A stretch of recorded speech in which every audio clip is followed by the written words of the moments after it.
Hi, here we are for chapter 3, and I promise I'm going to get better as time goes on. The moment the anthem ends, we are taken into custody.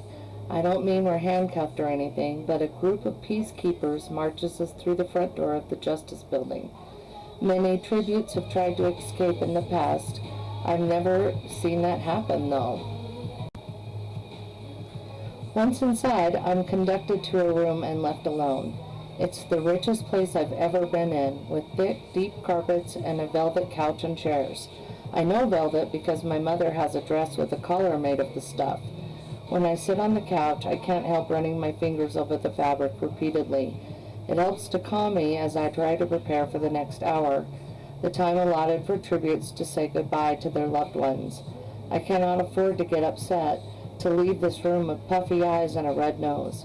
Crying is not an option. There will be more cameras at the train station.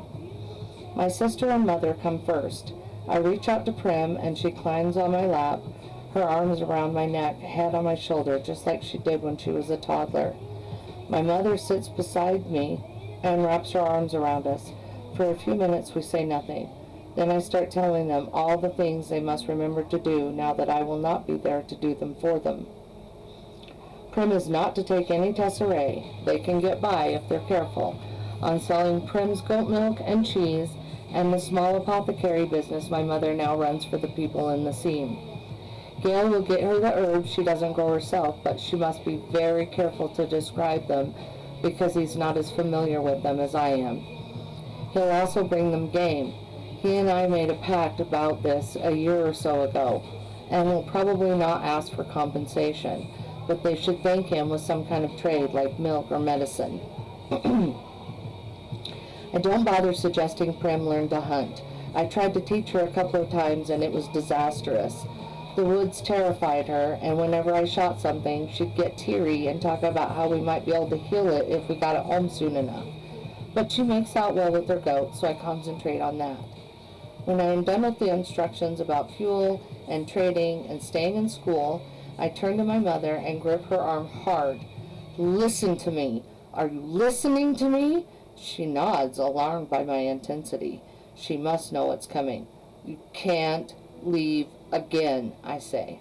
My mother's eyes find the floor. I know. I won't. I couldn't help it. Well, you have to help it this time. You can't clock out and leave Prim on her own.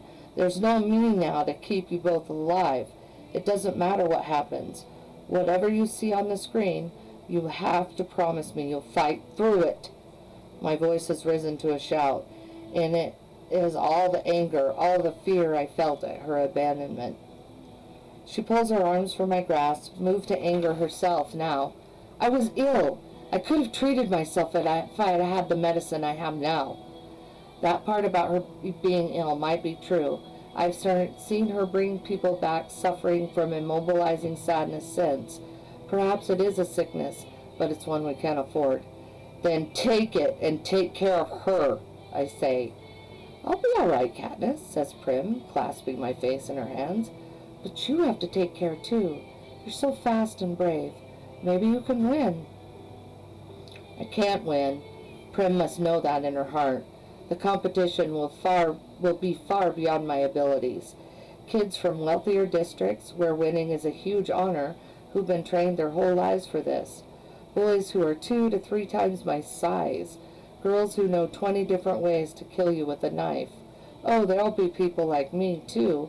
People to weed out before the real fun begins. Maybe, I say, because I can hardly tell my mother to carry on if I've already given up myself. Besides, it isn't in my nature to go down without a fight, even when things seem insurmountable. Then we'd be as rich as Haymitch. I don't care if we're rich. I just want you to come home. You will try, won't you? Really, really try? Asked Prim. Really, really try. I swear it, I say. And I know, because of Prim, I'll have to. And then the peacekeeper is at the door, signaling our time is up. And we're all hugging one another so hard it hurts, and all I'm saying is, I love you both. And they're saying it back, and then the peacekeeper orders them out, and the door closes. I bury my head in one of the velvet pillows, as if this can block out the whole thing. Someone else enters the room, and when I look up, I'm surprised to see it's the baker, Peeta Malark's father. I can't believe he's come to visit me. After all, I'll be trying to kill his son soon. But we do know each other a bit, and he knows Prim even better. When she sells her goat cheeses at the Hob, she puts 2 of them aside for him, and he gives her a generous amount of bread in return. We always wait to trade with him when his witch of a wife isn't around, because he's so much nicer. I feel certain he would never have hit his son the way she did over the burned bread. But why has he come to see me? The baker sits awkwardly on the edge of the plush chairs. He is a big, broad-shouldered man with burn scars from years at the ovens. He must have just said goodbye to his son. He pulls a white paper package from his jacket pocket and holds it out to me. I open it and find cookies. These are a luxury we could never afford. Thank you, I say. The baker's not a very talkative man in the best of times, and today he has no words at all. I had some of your bread this morning. My friend Gale gave you a squirrel for it. He nods as if remembering the squirrel. Not your best trade, I say. He shrugs as if it couldn't possibly matter. Then I can't think of anything else, so we sit in silence until a peacemaker summons him. He rises and coughs to clear his throat. I'll keep an eye on the little girl. Make sure she's eating. I feel some pressure, my chest lighten at his words. People deal with me, but they are genuinely fond of Prim. Maybe there will be enough fondness to keep her alive. My next guess is also unexpected. Madge walks straight to me. She is not weepy or evasive. Instead, there's an urgency about her tone that surprises me. They let you wear one thing from your district in the area. One thing to remind you of home. Will you wear this? She holds out a circular gold pin that was on her dress earlier. I hadn't paid much attention to it before, but now I see it's a small bird in flight. Your pin? I say. Wearing a token from my district is about the last thing on my mind. Here, I'll put it on your dress, all right? Madge doesn't wait for an answer. She just leans in and fixes the bird to my dress. Promise me you'll wear it into the arena, Katniss. Promise. Yes, I say. Cookies, a pin. I'm getting all kinds of gifts today. Madge gives me one more. A kiss on the cheek. Then she's gone, and I'm left thinking that maybe Madge really has been my friend all along. Finally, Gale is here, and maybe there's nothing romantic between us, but when he opens his arms, I don't hesitate to go into them. His body is familiar to me. The way it moves, the smell of wood smoke, even the sound of his heart beating, I know from quiet moments on the hunt. But this is the first time I can really feel it, lean and hard-muscled against my own. Listen, he says, getting a knife should be pretty easy, but you've got to get your hands on a bow. That's your best chance. They don't always have bows, I say, thinking of there were only horrible spiked maces that the tributes had to bludgeon one another to death with. Then make one, says Gale. Even a weak bow is better than no bow at all. I have tried copying my father's bows with poor results. It's not that easy. Even he had to scrap his own work sometimes. I don't even know if there'll be wood, I say. Another year they tossed everybody into a landscape of nothing but boulders and sand and scruffy bushes. I particularly hated that year. Many contestants were bitten by venomous snakes and went insane from thirst. There's almost always some wood, Gale says. Since that year, half of them died of cold. Not much entertainment in that. It's true. We spent one Hunger Games watching the players freeze to death at night. You could hardly see them because they were just huddled in balls and had no wood for fires or torches or anything. It was considered very anticlimactic in the capital, all those quiet, bloodless deaths. Since then, there's usually been wood to make fires. Yes, there's usually some, I say. Katniss, it's just hunting. You're the best hunter I know, says Gale. It's not just hunting. They're armed. They think, I say. So do you, and you have more practice. Real practice. You know how to kill. Not people, I say. How different can it be, really, says Gale grimly. The awful thing is that if I can forget they're people, it will be no different at all. Those peacekeepers are back too soon, and Gale asks for more time, but they're taking him away, and I start to panic. Don't let them starve! I cry out, clinging to his hand. I won't. You know I won't. Katniss, remember he says, and they yank us apart and slam the door, and I'll never know what it was he wanted me to remember. It's a short ride from the Justice Building to the train station. I've never been in a car before, rarely having ridden in wagons. In the scene, we travel on foot. I've been right not to cry. The station is swarming with reporters with their insect-like cameras trained directly on my face. But I've had a lot of practice at wiping my face clean of emotions, and I do this now. I catch a glimpse of myself on the television screen on the wall that's airing my arrival live, and I feel gratified that I appear almost bored. Peeta Millark, on the other hand, has obviously been crying, and interestingly enough does not seem to be trying to cover it up. I immediately wonder if this will be a strategy in the games, to appear weak and frightened, to reassure the other tributes that he is no competition at all, and then come out fighting. This worked very well for a girl, Joanna Mason, from District 7 a few years back. She seemed like such a sniveling, cowardly fool that no one bothered about her until there were only a handful of contestants left. It turned out she could kill viciously. Pretty clever the way she played it, but this seems an odd strategy for Peeta Millark because he's a baker's son. All those years of having enough to eat and hauling bread trays around have made him broad-shouldered and strong. It will take an awful lot of weeping to convince anyone to overlook him. We have to stand for a few minutes in the doorway of the train while the cameras gobble up our images. Then we're allowed inside, and the doors close mercifully behind us. The train begins to move at once. The speed initially takes my breath away. Of course, I've never been on a train, as travel between the districts is forbidden except for officially sanctioned duties. For us, that's mainly transporting coal, but this is no ordinary coal train.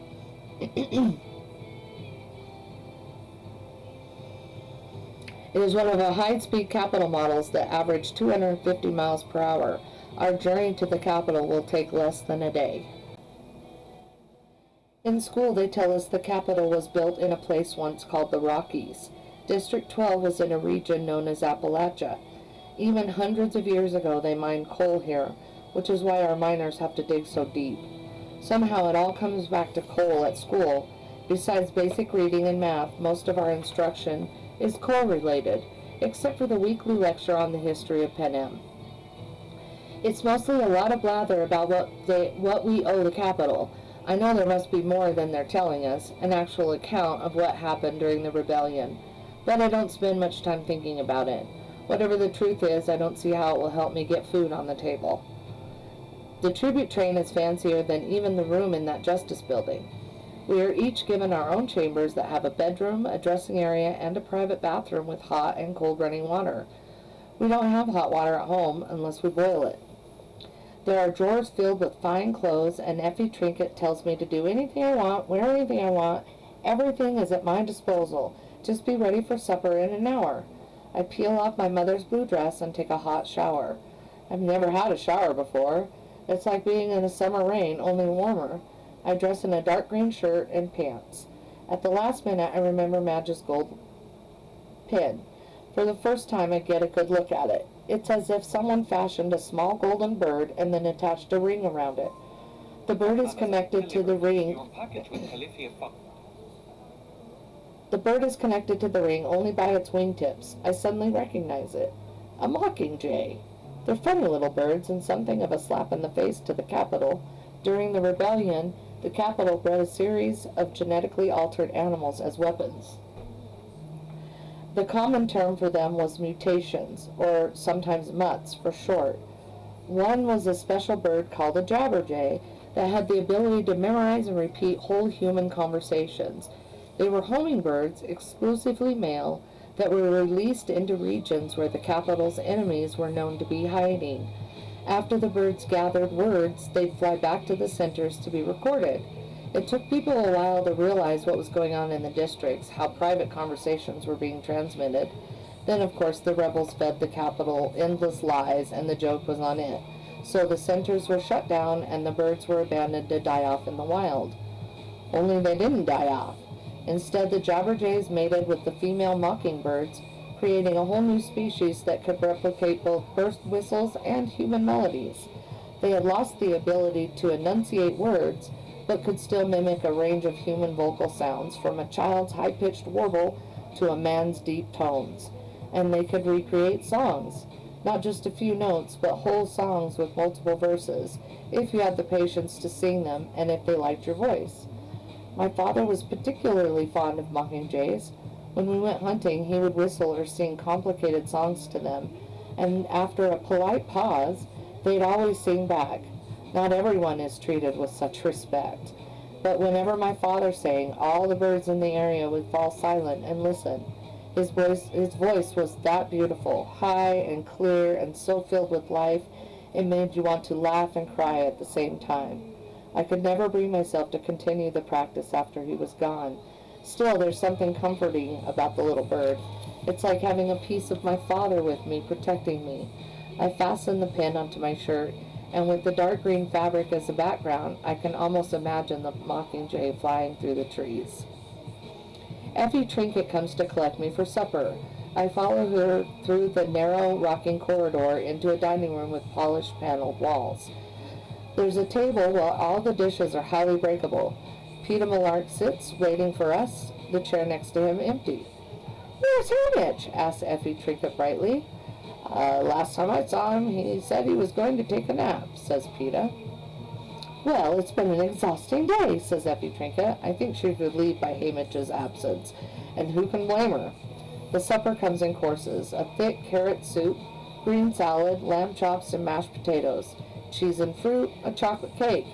Throughout the meal, Effie Trinket keeps reminding us to save space because there's more to come, but I'm stuffing myself because I've never had food like this, so good and so much, and because probably the best thing I can do between now and the games is put on a few pounds.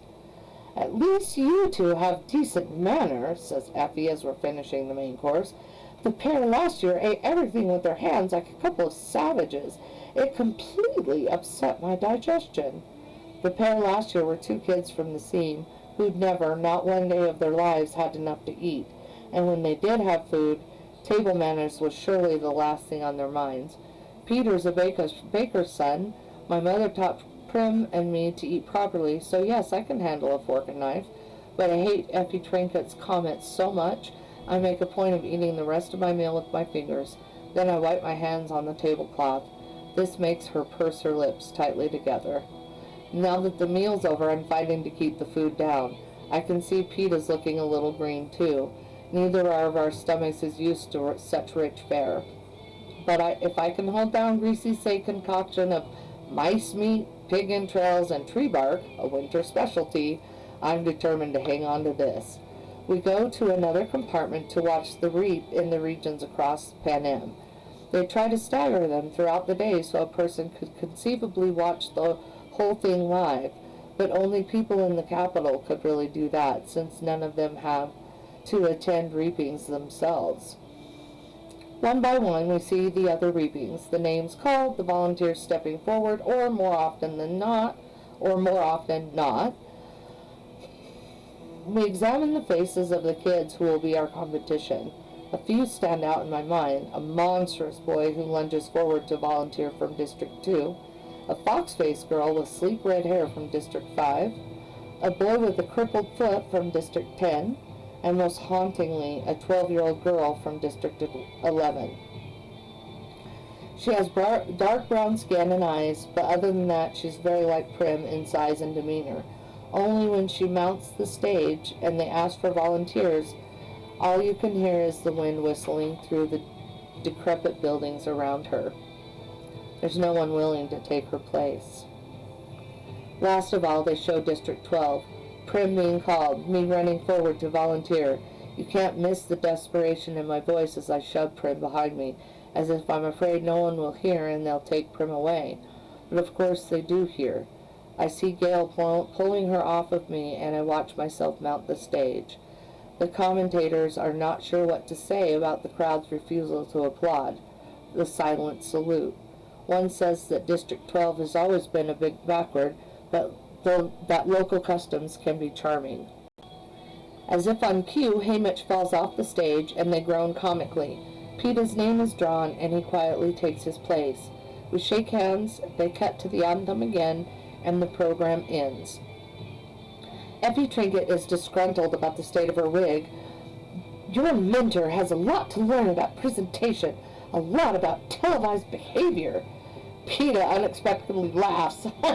He was drunk, says Peeta. He's drunk every year. Every day, I add. I can't help smirking a little. Effie Trinket makes it sound like Haymitch has just somewhat rough manners that could be corrected with a few tips from her. Yes, hisses Effie Trinket. How odd you two find it amusing. You know your mentor is your lifeline to the world in these games, the one who advises you, lines up your sponsors, and dictates the presentation of any gifts. Haymitch can well be the difference between your life and your death. Just then, Haymitch staggers into the compartment. Amos supper? He says in a slurred voice. Then he vomits all over the expensive carpet and falls in the mess. Seraphina! Says Effie Trinket. She hops in her pointy shoes around the pool of vomit and flees the room.